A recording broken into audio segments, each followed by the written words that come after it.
Hoy para el análisis de la coyuntura política ignativa hemos invitado a dos dirigentes políticos, vienen de tiendas diferentes, ambos sin duda de partidos profundamente democráticos en principio, lo cual nos es gratamente bueno tenerlos aquí para conversar. Está con nosotros el doctor Luis Durán, presidente del Partido Morado. Bienvenido, don Luis, bienvenido. Muchísimas gracias por estar con nosotros.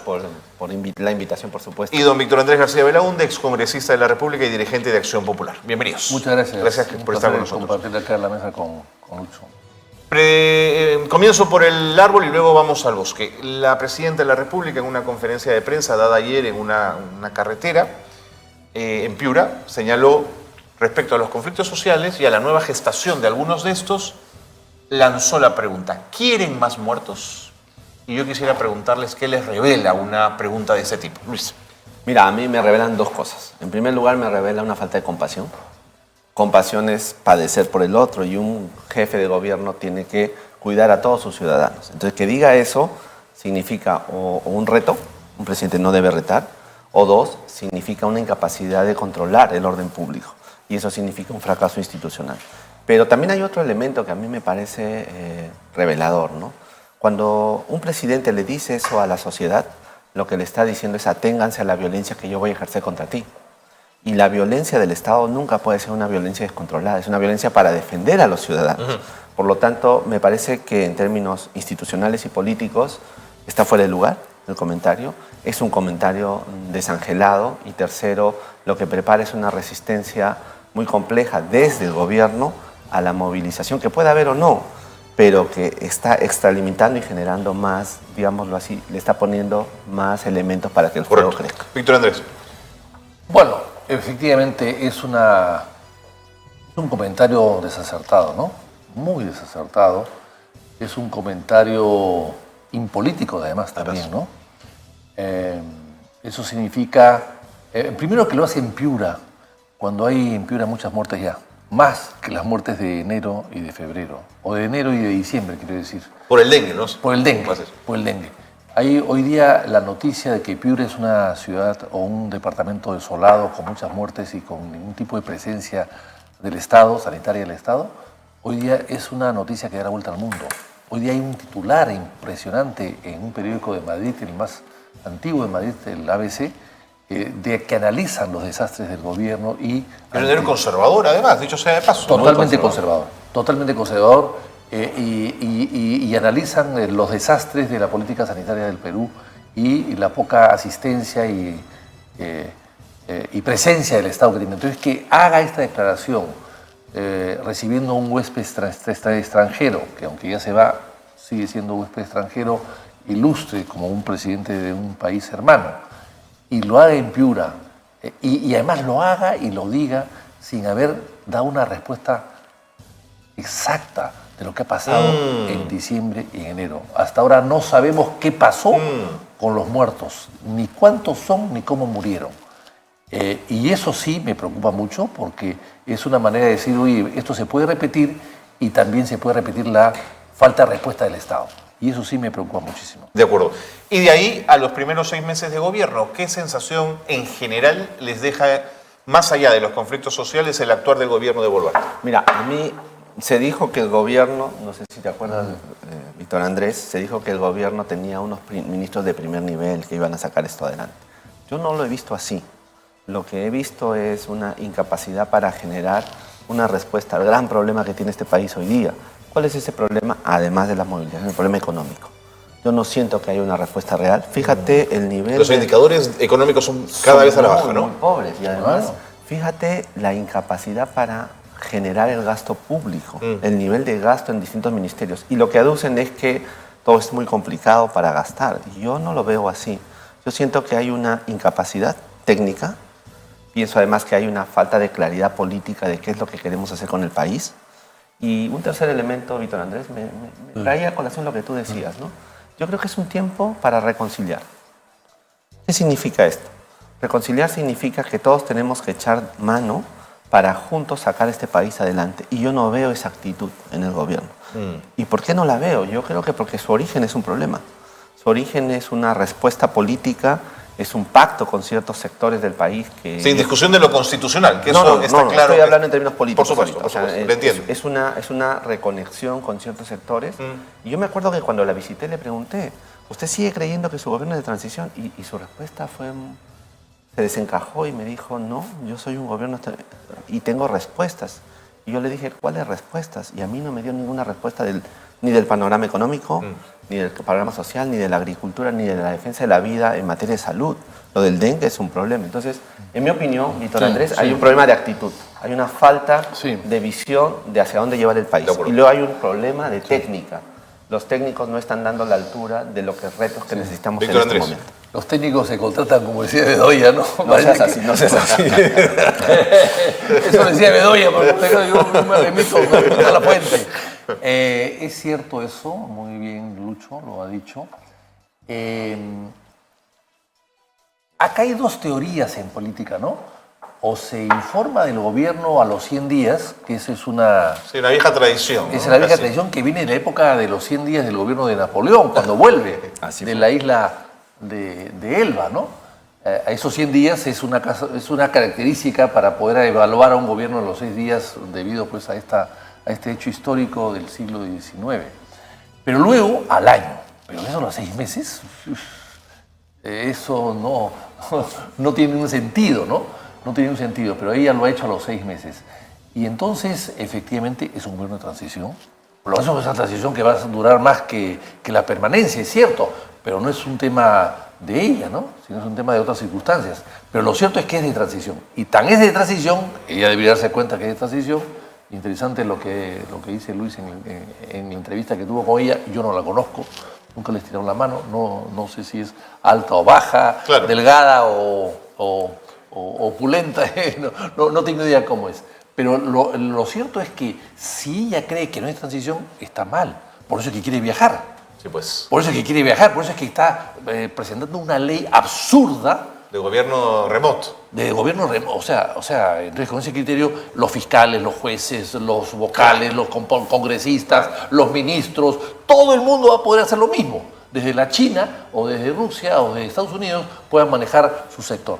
Eso no se puede ni aceptar ni permitir. Y además, con eso estaría quitándole función al vicepresidente. Los vicepresidentes en el Perú, que fueron criados por Ramón Castilla en 1866, estamos hablando de muchas épocas ya, se crearon para eso, para que sean personas colgadas en la pared y que tú las bajas cuando no está el presidente. No está por algún motivo. Entonces, si ya vas a actuar de manera remota, entonces la pregunta es ¿para qué vas a tener vicepresidente? No lo necesitas. De acuerdo. Pero en este contexto, el premier Otárola tiene una entrevista ante la prensa internacional diciendo que los conflictos han terminado en el Perú y que la paz social ha llegado al país. Yo quería preguntarles si esto es miopía política o es el discurso natural que daría cualquier premier ante un foro o ante un espacio extranjero donde quieres calmar las aguas. Luis. Mira, no lo sé bien. A propósito de lo que conversaba hace un rato. Mira, fíjate que este pedido... Retrocedo un ratito para volver a subir. Por favor, adelante. Este pedido de modificación para que ella pueda gobernar desde fuera, en realidad lo que está mostrando es que ella no conoce el estatus de un presidente de la República. Porque uno de los fundamentos de un presidente de la República es estar en casa, gobernar. Entonces, si ella quiere gobernar desde fuera y por remoto, deja a su vicepresidente fuera. Entonces, no hay un estatus de lo que quiera. Entonces, esa idea me permite pensar de que hay una miopía, de que hay una idea de que todo vale, que hemos entrado en la política y vamos a resistir lo más que podamos, de cualquier forma, como sea, agarrados de lo que podamos agarrar, con el pacto que sea, con quien sea, para sobrevivir. Pero de otro lado, pienso que nadie puede en su sano juicio decir que en una sociedad no hay conflicto. Y yo creo que ese es el otro problema, y ese es un problema más político, Víctor Andrés. Hay conflicto, pero hay que saber administrar. Esa es la respuesta. O sea, un premier debe decir, mira, en mi país hay conflicto como en todos. La cuestión es cómo lo administramos. Exactamente. ¿Cuáles son los valores fundamentales que yo voy a elegir? ¿Cómo voy a gobernar? ¿A qué crédito le voy a dar a la gente? ¿Qué permiso voy a hacer? ¿Dónde está mi policía? Etcétera. Eso es gobernar. Yo siento que cuando él responde eso está diciendo, yo me voy a quedar y voy a resistir como sea. No sé si tú lo ves de la misma forma. Sí, sí, Digo, un poquito nomás. Estamos coincidiendo, peligrosamente coincidiendo. Al revés, yo lo digo al revés. Acá hay una coalición abierta. Lo veo cerca del centro ya, lo veo ya cerca del centro. A ver, yo creo que sí es cierto, siempre hay conflictos evidentemente en el gobierno, y más aún en un gobierno que ha surgido el conflicto. Claro. ¿No? Que es, Claro. es heredera de un Así conflicto. Ha nacido en cuna conflictiva, digamos, Seguro. ¿no? Y entonces, claro, yo creo que, a ver, yo quiero pensar bien, quiero pensar que el señor Otárola lo ha dicho para darle confianza a los inversionistas, De pronto es a la ciudadanía. Hay proyectos muy mal, lo que tú acabas de decir es una cosa clarísima. De enero a la fecha hay 18% menos de recaudación tributaria. Cierto. Eso es fatal. De enero a la fecha las exportaciones han bajado en un 13%. De enero a la fecha, el endeudamiento privado ha subido también, el PBI ha bajado también. Ya no va a crecer el Perú cerca de 3%, sino cerca de 2%, lo dice la OCDE. O sea, estamos en una situación complicada y difícil. Y finalmente, hace poco, el gobierno ha salido a anunciar que ha comprado o ha colocado 10.000 millones de soles, casi 9.000 y pico, casi 10.000 millones de soles en bonos, a 7.75, que es una tasa bastante alta, y por eso es que la gente lo ha comprado. No es porque sea solamente sólido, sino porque además el interés era muy alto. Entonces, la pregunta es, ¿y por qué se endeuda el Perú? ¿Para pagar gasto corriente? ¿Para cubrir huecos? O sea, baja el ingreso tributario y el Perú se endeuda. ¿Por qué se endeuda? ¿Para pagar gastos corrientes, para cubrir huecos? Entonces, no estamos haciendo el gobierno sinceros con el país, que nos expliquen de qué se trata. Ellos dicen, no, nos hemos endeudado porque queremos comprar dólares, que está barato, para pagar deuda en dólares. Pero no es una explicación exacta. Entonces hay que ver qué cosa está pasando. Entonces, yo entiendo que eso puede ser así, pero evidentemente el conflicto no ha terminado. Estamos viendo que el Inti Raymi ha declarado el alcalde de Cusco el día de hoy que no le han invitado al Inti Raymi a la presidenta para no crear conflictos en el Cusco y no malograr la fiesta. Así es. Es cierto, pero además los presidentes no van al Inti Raymi, que yo sepa. En los últimos 20, 30 años no veo ninguno. No sé si los invitaron, pero no fueron.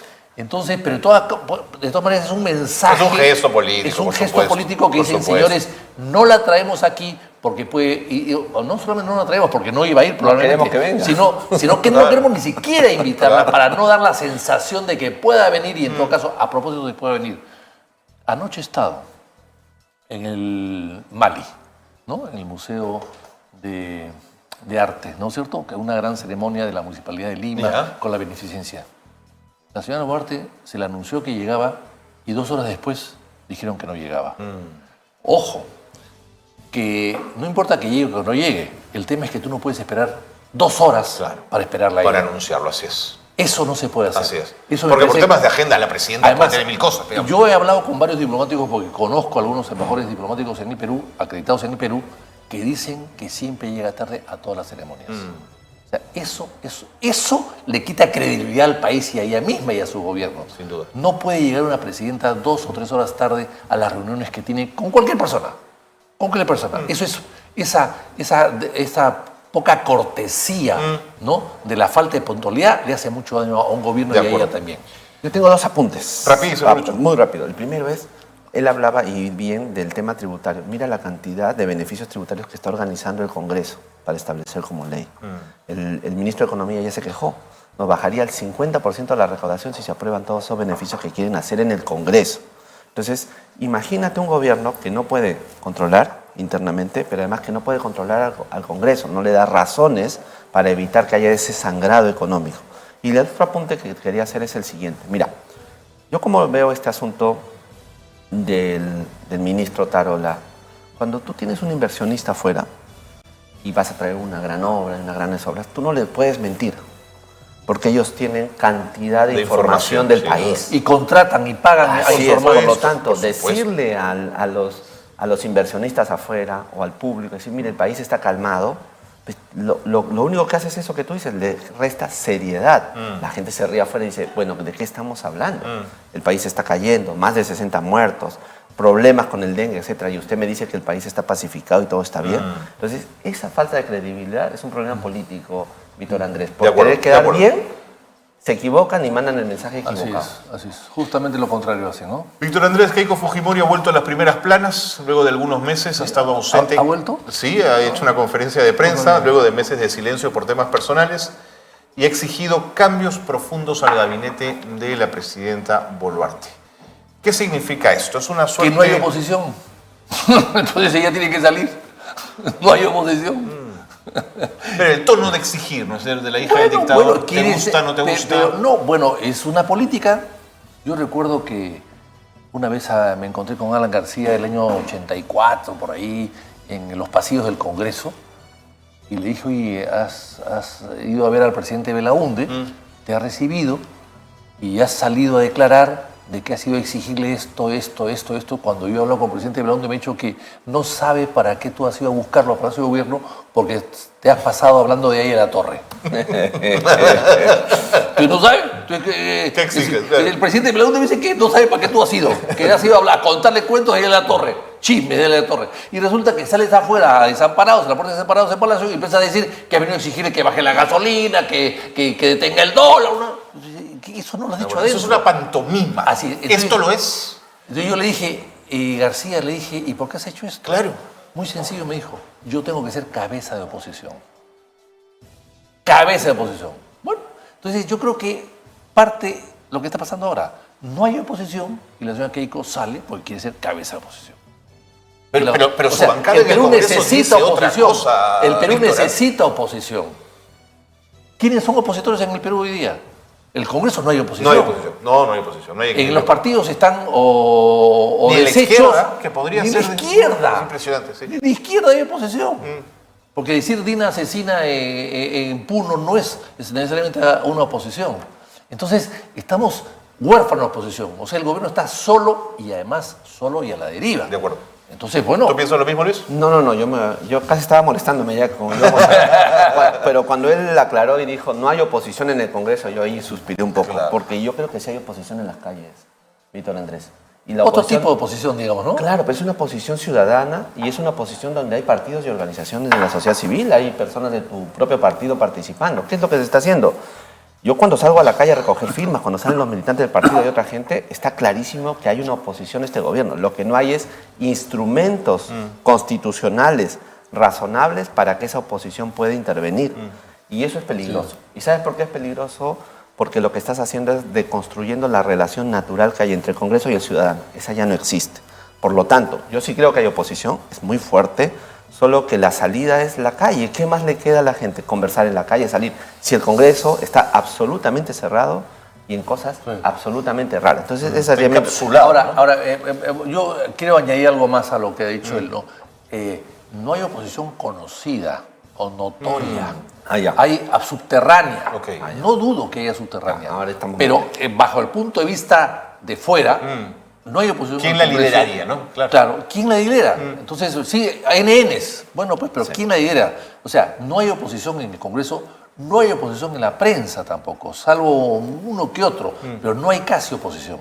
Y el resto de sectores están bastante silentes, los partidos un poco desorganizados. Entonces, sí, yo no dudo que hay gente mía que está también en las calles, pero no es las dirigencias o los líderes de los partidos los que están a la cabeza. El señor Sagasti, por ejemplo, no está acá, está en Estados Unidos.